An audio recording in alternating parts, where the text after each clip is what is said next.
ನೋಡ್ರಿ, ಈ ಸರ್ಕಾರ ದಿವಾಳಿ ಆಗಿದೆ. ಇನ್ನೂ ಇದೇ ರೀತಿ ಹೋಗಿದ್ರೆ, ಯಾವುದೇ ಕರ ಹೆಚ್ಚು ಮಾಡಲಾರ್ದು ಹೋಗಿದ್ರೆ ಸರ್ಕಾರಿ ನೌಕರದಾರ ಸಂಬಳ ಕೊಡಲಿಕ್ಕೂ ಸಹಿತ ಈ ಸರ್ಕಾರ ಬಳಿ ದುಡ್ಡು ಇರ್ತಿರಲಿಲ್ಲ. ಇವತ್ತು ಅವರು ಲೋಕಸಭೆ ಮುಗಿದ ಮೇಲೆ ದಿಢೀರ್ನೆ ಗ್ಯಾರಂಟಿಗಳನ್ನು ರದ್ದು ಮಾಡಿಬಿಟ್ರೆ ಪೂರ್ತಿ ದುಷ್ಪರಿಣಾಮ ಆಗ್ತದೆ ಅಂಥೇಳಿ ಜನರ ಮೇಲೆ ಒಂದು ಕಡೆಯಿಂದ ತಗೋತಾರೆ, ಇನ್ನೊಂದು ಕಡೆಯಿಂದ ಕೊಡುವಂಥ ವ್ಯವಸ್ಥೆ. ಅದ್ರ ಜೊತೆಗೆ ವ್ಯಾಪಕ ಭ್ರಷ್ಟಾಚಾರ ಇವತ್ತು ಎಲ್ಲ ಮಂತ್ರಿಗಳು ಮಾಡ್ಲಕತ್ತಾರೆ. ನಿನ್ನೆ ಬೆಂಗಳೂರಿನಲ್ಲಿ ಸಾವಿರಾರು ಕೋಟಿ ರೂಪಾಯಿ ಆಸ್ತಿ ಬೇನಾಮಿಯಾಗಿ ಇಬ್ಬರು ಮಂತ್ರಿಗಳು ಇವತ್ತು ಆ ಆಸ್ತಿಯನ್ನು ಯಾರು ಕಂದಾಯ ಮಂತ್ರಿಗಳ ವಿಧಾನಸಭಾ ಕ್ಷೇತ್ರದಲ್ಲೇ ಸುಮಾರು 13 ಎಕರೆ ಮತ್ತು 7 ಎಕರೆ ಖರಾಬ ತಳಿ ಸುಮಾರು 20 ಎಕರೆ ಜಮೀನನ್ನು ಇಬ್ಬರು ಮಂತ್ರಿಗಳ ನೇತೃತ್ವದಲ್ಲಿ ಇವತ್ತು ಎಲ್ಲ ಅಕ್ರಮ ಕಾನೂನು ಇದನ್ನು ಮಾಡಿ ಇವತ್ತು ಕಾಗದ ಪತ್ರಗಳನ್ನು ರೆಡಿ ಮಾಡಿ ಇವತ್ತು ಇದು ಏನದ ಅದನ್ನು ಜಮೀನನ್ನು ಕಬಳಿಸಿದ್ದಾರೆ. ಜಿಲ್ಲಾಧಿಕಾರಿಗಳು ಎಲ್ಲರೂ ಅದನ್ನು ತನಿಖೆ ಆಗಬೇಕು, ಅವ್ರನ್ನ ಮೇಲೆ ಇದು ಆಗಬೇಕಂದ್ರೂ ಇನ್ನೂವರೆಗೆ ಸರ್ಕಾರ ಯಾವುದೇ ರೀತಿ ಕ್ರಮ ತಗೋತಾ ಇಲ್ಲ. ಭ್ರಷ್ಟಾಚಾರ ಇನ್ನೂ ಸಕ್ಕರೆ ಏನು ಮಂತ್ರಿ ಅದಾರಲ್ಲ ಅವ್ರದ್ದು ಒಂದು ದೊಡ್ಡ ಭ್ರಷ್ಟಾಚಾರ ಇಟ್ಟರಲ್ಲಿ ಹೊರಗೆ ಬರ್ತದೆ. ಅಂದರೆ ಇವರು ಎಲ್ಲ ಮಂತ್ರಿಗಳು ಲೂಟಿ ಮಾಡ್ಲಿಕ್ಕೆ ನಿಂತಿದ್ದಾರೆ. ಗ್ಯಾರಂಟಿ ಕೊಟ್ಟಿದ್ದರಿಂದ ಅವ್ರಿಗೆ ಡೆವಲಪ್ಮೆಂಟ್ ಅಂತೂ ಏನೂ ಇಲ್ಲ, ನೀರಾವರಿ ಯೋಜನೆಗಳಿಗೆ ಹಣ ಇಲ್ಲ, ಯಾವುದೇ ರಸ್ತೆ ಕಾಮಗಾರಿಗೆ ಹಣ ಇಲ್ಲ, ಉಳಿದ ಜನರಿಗೆ ಬೇಕಾದಂಥ ಮೂಲಭೂತ ಸೌಕರ್ಯಗಳಿಗೆ ಇವತ್ತು ಸರ್ಕಾರದ ಬಳಿ ಹಣ ಇಲ್ಲ. ಈ ರೀತಿ ಇವತ್ತು ಬಸ್ ಏರಿಕೆ ದರ ಏರಿಕೆನ ನಿಶ್ಚಿತವಾಗಿ ಏರಿಸ್ತಾರೆ. ಎಲ್ಲನೇ ಏರಿಸಿದ್ರು, ಸ್ಟ್ಯಾಂಪ್ ಡ್ಯೂಟಿ ಹಿಡಿದು ಮರಣ ಉತ್ತಾರ ಹಿಡಿದು ಇವತ್ತು ಬಸ್ಸಿನ ದರಕ್ಕೆ ಬಂದಿದೆ. ಮೊನ್ನೆ 3 ರೂಪಾಯಿ ಡೀಸೆಲು 2 ರೂಪಾಯಿ ಪೆಟ್ರೋಲ್ ಮಾಡಿದ್ರು. ಇನ್ನು ಬಸ್ ದರ ಏರಿಕೆ ಮಾಡ್ತಾರೆ. ಎಲ್ಲೆಲ್ಲಿ ಮದ್ಯ ಅಂತರೂ ಮಾಡಲಿ, ಮದ್ಯದ ಬಗ್ಗೆ ಏನು ಹೆಚ್ಚು ಮಾಡಿದ್ರು ಏನು ತೊಂದರೆ ಇಲ್ಲ ನಮಗೇನು.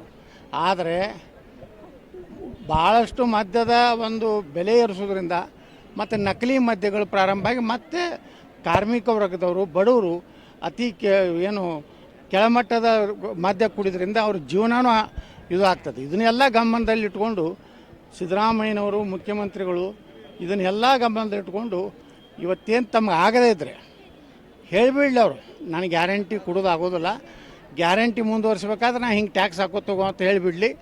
ರಾಜ್ಯದ ಜನ ಏನು ತೀರ್ಮಾನ ಮಾಡ್ತಾರೆ. ಇದ್ರ ಜೊತೆಗೆ ಯಾವ ಶಾಸಕರಿಗೂ ಸಮಾಧಾನ ಇಲ್ಲ, ಅಭಿವೃದ್ಧಿಗೆ ಹಣನೇ ಬರ್ತಾ ಇಲ್ಲ. ಇವತ್ತಲ್ಲೇ JT ಪಾಲ್ರು ಹೇಳ್ಯಾರ ಈ ಗ್ಯಾರಂಟಿಯಿಂದ ನಮ್ಗೆ ಅಭಿವೃದ್ಧಿ ಆಗ್ತಾಯಿಲ್ಲ ಅಂತ.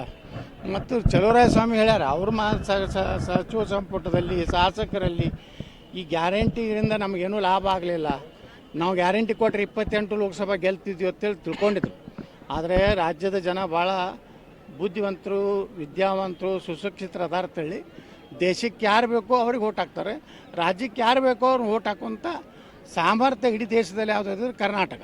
ಅದನ್ನು ಈ ಗ್ಯಾರಂಟಿಗೆ ಆಶೆ ಆಮಿಷಗೊಳಗಾಗದೆ ನಮ್ಮ ರಾಜ್ಯದ ಜನ ಈ ಚುನಾವಣೆ, ಲೋಕಸಭೆ ಚುನಾವಣೆ ಇನ್ನೂ ನಮ್ಮ ತಪ್ಪಿನಿಂದಾಗಿದೆ.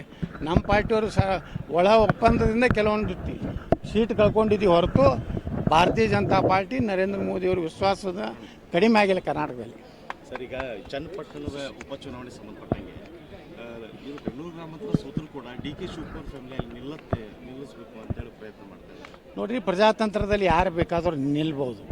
ಆದ್ರೆ ಒಂದಂತರೂ ಈ ದೇಶದಲ್ಲಿ ಒಂದು ಕಾನೂನು ತರಬೇಕು, ತಿದ್ದುಪಡಿ ಏನಂದರೆ ಕಾನೂನಿನಲ್ಲಿ ಅದೇನೆಂದರೆ ಒಮ್ಮೆ MLA ನಾ ಈಗ ಇದ್ದೀನಿ, ಬಿಜಾಪುರ MLA ಇದ್ದೀನಿ, ನಾಳೆ ಯಾವುದೋ ಒಂದು ಕರ್ನಾಟಕ ವಿಧಾನಸಭೆ ಯಾವುದೋ ಒಂದು ಉಪಚುನಾವಣೆ ನಡೀತಾ ಅಲ್ಲಿ ಹೋಗಿ ನಿಂದಿರ್ತೀನೋ ಅನ್ನೋಂಥದ್ದು ಇದು ಒಳ್ಳೆಯದಲ್ಲ. ಇದು ಕಾನೂನು ತಂದು ಒಂದು MLA ಅಥವಾ ಒಂದು MP ಅಲ್ಲಿ ಹಾಲಿ ಇದ್ದಾಗ ಮತ್ತೊಂದು ವಿಧಾನಸಭೆ ಅಥವಾ ಲೋಕಸಭೆಗೆ ಸ್ಪರ್ಧೆ ಮಾಡುವಂಥ ಅವಕಾಶವನ್ನು ಚುನಾವಣಾ ಆಯೋಗ ತಿದ್ದುಪಡಿ ಮಾಡಿ ಕೊಡಬಾರ್ದು. ಯಾಕಂದ್ರೆ ಈಗ ನಾನು ಬಿಜಾಪುರ MLA ಇದ್ದೀನಿ, ನಾಳೆ ಮೊನ್ನೆ ಹಾಗೆ ಆಯಿತು, ಬೆಳಗಾವಿಗೆ ನಿಲ್ಲಂದರು, ಬಾಗಲಕೋಟೆಗೆ ನಿಲ್ಲಂದರು, ಅವು ಮತ್ತು ಬಿಜಾಪುರ ಖಾಲಿ ಆಗ್ತಿತ್ತು. ಕಂಟಿನ್ಯೂ ಚುನಾವಣೆ ಆಗಬಾರ್ದು ರಾಜ್ಯದಲ್ಲಿ. ಯಾಕಂದ್ರೆ ಏನಾಗ್ತದೆ, ಒಂದು ಚುನಾವಣೆ ಅಂದರೆ ಕನಿಷ್ಠ 2 ತಿಂಗಳು ಚುನಾವಣೆ ನೀತಿ ಸಂಹಿತೆ ಬರೋದ್ರಿಂದ ನಮ್ಮ ಯಾವ ಅಭಿವೃದ್ಧಿ ಕೆಲಸ ಆಗೋದಿಲ್ಲ. ಅದಕ್ಕೆ ನಾವು ಚುನಾವಣಾ ಆಯೋಗಕ್ಕೆ ವಿನಂತಿ ಮಾಡ್ಕೋದೇನೆಂದರೆ ಯಾರು ಸಿಟ್ಟಿಂಗ್ MLA ಸಿಟ್ಟಿಂಗ್ MP ಏನದಾರ ವಿಧಾನಸಭೆಗಾಗಲಿ ಲೋಕಸಭೆಗೆ ನಿಲ್ಲಕ್ಕೆ ಅವಕಾಶವನ್ನು ಕೊಡಬಾರ್ದು. ಈಗ ಯಡಿಯೂರಪ್ಪ ಫ್ಯಾಮಿಲಿ ಜೊತೆ ಯತ್ನಾಳ್ ಅವರು ಕಾಂಪ್ರಮೈಸ್ ಮಾಡೋಕ್ಕೆ ಭಾಳ ಪ್ರಯತ್ನಗಳು ನಡೀತಾ ಇದ್ದಾವೆ. ನೋಡ್ರಿ, ನಾನು ಒಬ್ಬ ಕಾಂಪಿಟೇಟರ್ ಇದ್ದೀನಿ. ಏನಂತೇಳಿ ಅವರು ನನ್ನ ಜೋಡ ಷರತ್ತು ಹಾಕ್ತಾರೆ, ನನಗೆ ಹೇಳಿದ್ರು ರಾಷ್ಟ್ರೀಯ ಪ್ರಧಾನ ಕಾರ್ಯದರ್ಶಿ ಮಾಡ್ತೀವಿ ಅಂತ. ನಾವು ವಿಜೇಂದ್ರ ಹೇಳ್ದೆ, ನೀನೇ ರಾಷ್ಟ್ರೀಯ ಪ್ರಧಾನ ಕಾರ್ಯದರ್ಶಿಗೂ ನಾ ರಾಜ್ಯಾಧ್ಯಕ್ಷ ಆಗ್ತೀನಿ.